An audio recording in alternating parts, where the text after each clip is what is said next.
Just before midnight on March 12, 1928, a 200-foot concrete dam north of Los Angeles simply vanished. Within minutes, hundreds of people were dead. This is how the proudest project of America's most famous water engineer became its deadliest disaster. Los Angeles in the 1920s was exploding. Its water came from the Owens Valley through an aqueduct masterminded by one man, William Mulholland, a self-taught immigrant who'd risen from ditch digger to the most powerful figure in the city's water supply. To guard against drought, Mulholland needed a backup reservoir close to the city. He chose San Francisquito Canyon, about 40 miles northwest of LA, and designed a curved concrete dam to hold the water back. It was built between 1924 and 1926.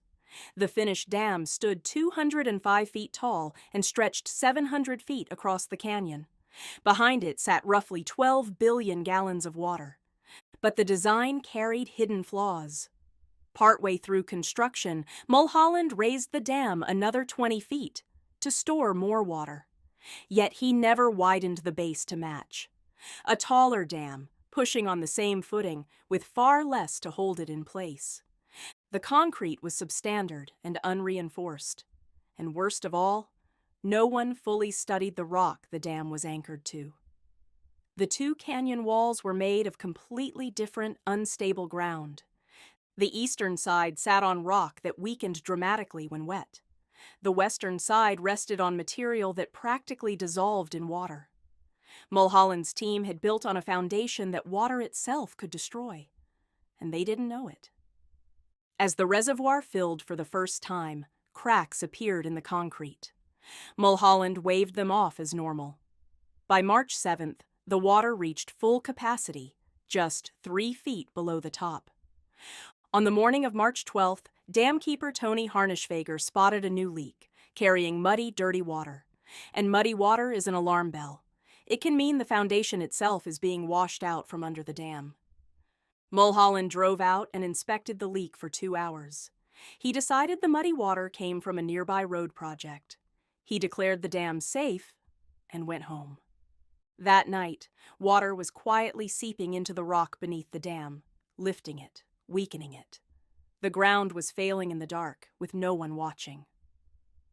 Around 11:55 p.m., a huge piece of the dam broke from the eastern side, blasting a jet of water through the gap. The last thing holding the structure together was beginning to let go. At 11:57 p.m., the entire eastern abutment gave way. We know the exact minute because the collapse tore down a power line and froze the clock. The dam's final defense was gone. A wall of water, up to 10 stories high, surged down the canyon. Nearly 52 million tons of it, bulldozing homes, bridges, and entire camps of sleeping workers. The flood tore through the valley below, smashing through one town after another. More than 1,000 homes were destroyed. Most victims never had the chance to wake up. 5.5 hours later, the water reached the Pacific Ocean, 54 miles from the dam. Bodies washed up in the surf for weeks. Some were never found at all. The official death toll is around 431. The real number is almost certainly higher. Many were migrant workers no one ever counted. It remains one of the worst engineering disasters in American history. The investigation blamed the foundation and the engineering judgment behind it. A dam raised without widening its base, built on unstudied ground, with every warning sign explained away. William Mulholland took full responsibility. He said he envied the dead.